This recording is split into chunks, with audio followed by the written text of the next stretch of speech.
안녕하세요. 촌놈 라디오입니다. 여러분 상상해보세요.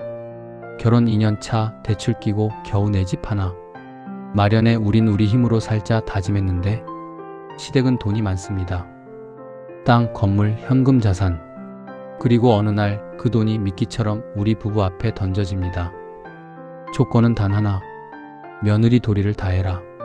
오늘 첫 사연은 돈과 도리 사이에서 흔들리는 한 며느리의 이야기입니다. 안녕하세요. 저는 결혼 2년차 여자입니다. 재작년에 결혼했고 제 돈 1억 5천, 남편 돈 1억, 그리고 대출 조금 보태 지방 아파트 한 채를 샀습니다. 시댁 형편은 넉넉해요. 예전에 물려받은 땅도 많고 건물도 있으십니다. 결혼 때 시부모님이 그랬어요. 대출 끼지 말고 도와줄게. 부모가 왜 있니? 하지만 저는 정중히 거절했습니다. 이유요? 시댁은 제사도 끊지 않았고 시어머니는 본인이 겪은 시집살이를 가르침이라는 이름으로 그대로 전수하시려는 분. 저는 알겠습니다 하고 거리 두는 대신 제 돈을 꺼냈어요.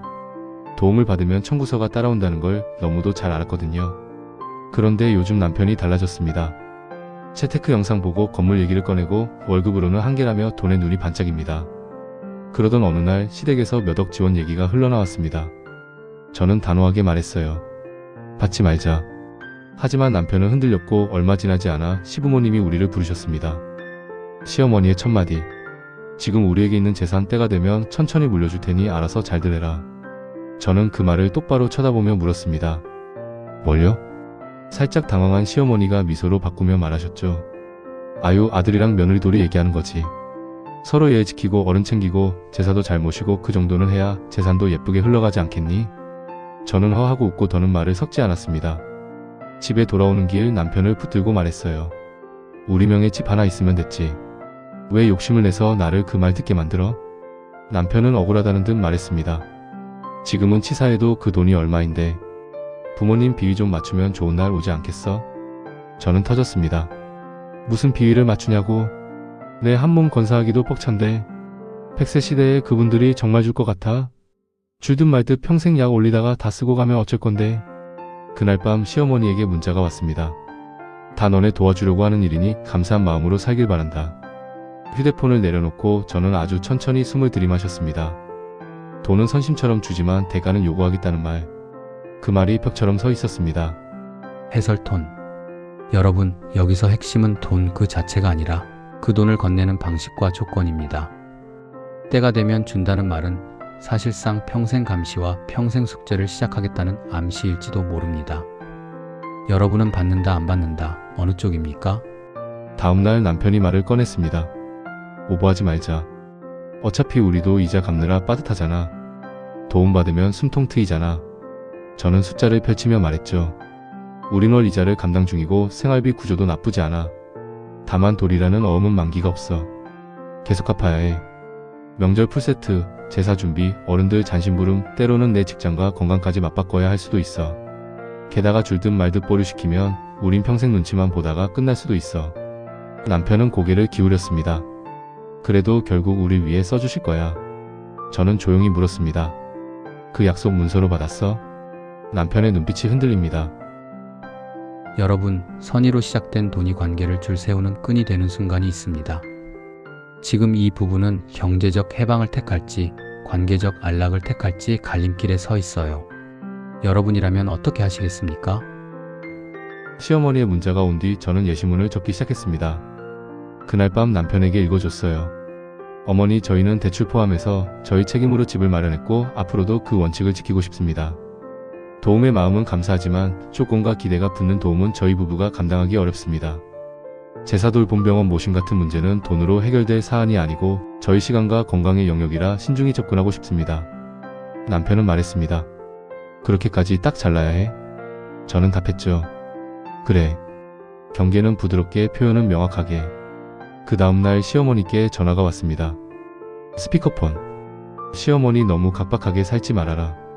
부모 말 잘 듣는 게 복이지. 나 어머니 복을 바라서가 아니라 평화를 원합니다. 저와 남편 우리 방식으로 살고 싶어요. 시어머니 며느리가 도리가 있어야 재산도 흘러가지. 나 그러면 저는 도리 대신 자유를 택할게요. 재산은 저희 몫이 아닌 걸로 하겠습니다. 정적. 남편이 급히 끼어듭니다. 남편 엄마 우리가 아직 완전히 거절한 건 아니고. 저는 남편을 조용히 바라봤습니다. 우리 합의랑 다르지? 미안. 전화를 끊은 뒤 저는 3가지 원칙을 적어 냉장고에 붙였습니다. 받지 않는 돈에 대해선 미안해하지 않는다. 돕지 못할 일에 대해선 일찍 말한다. 얘 제사 준비 일정 건강. 우리 둘의 결정은 둘이서만 내린다. 가족회의로 번복하지 않는다. 그리고 남편에게 타협안을 제시했습니다. 완전 단절이 아니라 경비 보험 수리비 같은 구체적 항목에 한해 일회성 지원만 문서로 받자.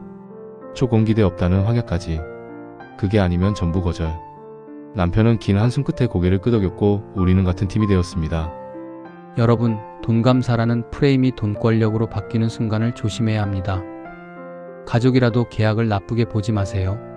좋은 관계를 보존하려고 계약을 쓰는 겁니다. 시청자 질문. 여러분은 조건 있는 돈을 받아본 적 있나요? 받고 난 뒤 기대 간섭이 시작된 적은? 그때 어떤 문장으로 경계를 세우셨나요? 댓글에 여러분의 문장 레퍼토리도 공유해주세요. 서로 큰 도움이 됩니다. 자, 이제 2번째 이야기로 넘어갑니다. 이번에는 형제 간 2억 증여를 둘러싼 생활비 분담 문제입니다. 촌놈 라디오. 사연이 형제의 2억 증여 갈등. 벌초 2천 누가 더 낼까? 안녕하세요. 저는 이남 중 첫째어입니다. 부모님이 저와 동생비에게 각각 2억을 증여하셨습니다. 겉으로 보기엔 공평했죠. 그런데 최근 부모님이 이렇게 말씀하셨습니다. 앞으로 우린 남은 돈 쓰다 죽을 거다. 부족하면 너희가 메꿔라. 근데 비가 더 내라. 이유는 벌초 2천만 원이랍니다. 동생이 조부모 벌초를 몇 년간 했고 그 조건으로 2천만 원을 따로 받았다는 거죠. 정리하면 어저 결혼 때 2억. 명절 생신 10만 선물. 부모님 댁은 일 있을 때만 감. 몸 쓰는 일은 안 함. 비동생 결혼 땐 2년 뒤 2억. 명절 생신 20만 선물. 부모님과 매일 같이 일함. 장차 병원 모심. 벌초 2천 수령. 부모님 입장 비가 2천 더 받았으니 더 내라. 제 입장 그건 노동대가다. 증여가 아니다. 여름 벌초 현장. 길게 자란 풀 뜨거운 기운. 긴 옷 장갑 벌레 기피제. 예초기 소리 윙 땀은 줄줄 팔에는 모기 자국. 중간중간 벌떼가 날아들어 허둥지둥 도망. 비가 말합니다. 형 이거 공짜 돈 아니야. 1년에 2번 몇 년씩 했다고. 일당인 거야. 가족회의 장면. 부모님 어야 너도 2억 받았지? 그러니 생활비 내라. 비는 더 내고. 에이 저도 냅니다. 다만 기준을 정합시다. 필요 생활비 총액과 월별 안분. 그리고 비의 돌봄 노동 가치를 금전으로 환산해 상계합시다. 비나는 현물 시간로 이미 내고 있다. 병원 장보기 운전 서류 벌촌의 노력은 공짜가 아니다. 부모님 그래도 비가 더 받았잖아. 에이 그게 노동돼가면 증여가 아닙니다. 회계를 분리해야죠. 후. 법적으로 부모 부양은 형제 모두의 의무입니다. 다만 능력 상황에 따라 분담이 달라집니다. 여기서 합리적 구조는 이렇습니다. 부모님 월 필요비 확정 생활의료 예비. 현물 기여돌 봄동행 서류를 금전가치로 평가. 현물 기여분을 먼저 상계, 남은 현금 부담을 형제 소득 비율로 나눔. 분쟁 방지를 위해 문서화. AB가 돌봄을 담당한다면 나는 현금을 상대적으로 더 부담하겠습니다. 대신 벌초비 2천은 노동대가로 처리합시다. B 오케이. 대신 현물 기여가 제대로 인정되어야 해. 부모님 그래 그렇게 깔끔히 하자. 자, 여러분은 돌봄 노동을 돈으로 어떻게 평가하시겠습니까? 가까이 사는 자식이 더 부담하는 게 맞다. BS 소득 비율로 나누는 게 맞다. 댓글로 여러분 가족 회의의 현실적인 팁도 알려주세요. 이제 3번째 사연입니다. 이번에는 아내 상속 2억을 남편이 자기 돈처럼 쓰려는 이야기. 숨겨진 1억 5천의 과거 빚 그리고 통제. 촌놈 라디오 사연 3. 아내 상속을 노리는 남편 비밀 대출 1억 5천 통제와 집착. 안녕하세요. 저는 54세 여성입니다. 남편은 55세. 얼마 전 아버지 별세로 자녀들에게 각 2억 상속이 예정되었습니다. 건물 처분 후 분배. 문제는 남편입니다. 부부니까 네 돈이 내 돈이지. 1억 5천으로 담보대출 갚고 나머지로 SUV 뽑고 미국 한 달 놀다 오자. 그리고 덧붙입니다. 나는 이제 일 안 해. 너가 벌어. 더 충격적인 건 6년 전. 남편은 집을 담보로 1억 5천을 빌렸습니다. 용도 비밀. 이자만 갚았고 어디에 썼는지는 끝내 말하지 않았습니다. 남편은 의처증 기질이 있어 제가 외출하면 휴대폰 검사를 하려 들었습니다. 저는 이혼을 생각했지만 남편은 말합니다. 절대 이혼 없다. 아이는 아직 고등학생. 저는 버티고 있습니다. 민법상 상속 재산은 개인의 특유 재산입니다. 즉, 아내의 상속 2억은 남편 것이 아닙니다. 남편은 처분 권한이 없습니다. 다만 현실에선 경제권 정서적 압박으로 사실상 강탈되는 사례가 많습니다. 남편 빚부터 갚자. 그게 가족을 위한 거야. 아내 그 빚 어디에 썼는지부터 말해. 남편 그걸 꼭 알아야 하냐? 아내 부부인데 모르고 넘어가라고? 남편 과거는 묻지 마. 지금이 중요해. 아내 신뢰 없이 돈이 들어가면 그건 내 노후가 아니라 당신 구멍 메우는 거야. 아내는 결심합니다. 상속분 별도 계좌 개설, 공동 접근 불가, 변호사 상담으로 재산 보호 절차 확인, 향후 분쟁 대비 기록 확보 문자, 통화 요약, 집안 재정 플로우, 자녀와의 심리 안전 계획 수립. 남편은 말합니다. 부부처럼 살고 싶으면 부부답게 내가 하자는 대로 해. 아내는 조용히 답합니다. 부부답게 살려면 신뢰와 경계부터 회복해. 당신이 숨긴 1억 5천의 진실부터. 여러분이라면 상속 2억을 어디에 두시겠습니까? 별도 계좌? 신탁?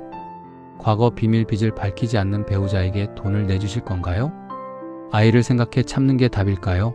아니면 정리가 답일까요?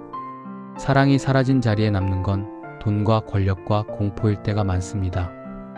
상대가 정보 비대칭으로 우위를 점하려 한다면 계약과 기록으로 대칭을 만들어야 합니다. 부부라고 해서 증빙과 절차가 무례한 게 아닙니다. 오히려 관계를 지키는 안전띠입니다. 촌놈 라디오 엔딩. 오늘 우리는 3가지 이야기를 들었습니다. 시댁 재산과 며느리 도리. 조건 달린 돈은 평생 숙제가 됩니다. 경계 문장을 준비하세요. 조건 기대가 붙는 지원은 정중히 거절합니다. 필요하다면 항목일 회성 문서로 한정하세요. 형제의 2억 증여 갈등.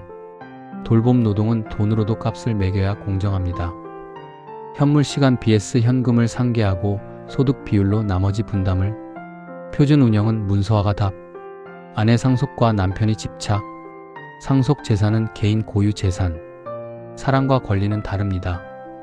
별도 계좌 증빙 기록은 배려가 아니라 필수. 과거 비밀이 있으면 신뢰 회복 절차 없이는 돈 투입 금지. 세 이야기의 공통점은 결국 돈 문제가 곧 관계 문제라는 것입니다. 돈은 숫자지만 방식은 태도고 조건은 권력이며 침묵은 지배가 되기도 합니다. 여러분의 경험과 문장을 댓글로 나눠주세요. 조건 제한이 왔을 때 경계 세운 문장. 형제 간 생활비 분담 합의한 방법. 부부 사이 돈 정보 비대칭을 해소한 절차. 여러분의 한 줄이 누군가의 안전을 지키는 도구가 됩니다. 오늘 이야기 유익하셨다면 좋아요와 구독, 알림 설정 부탁드립니다. 지금까지 촌놈 라디오였습니다. 고맙습니다.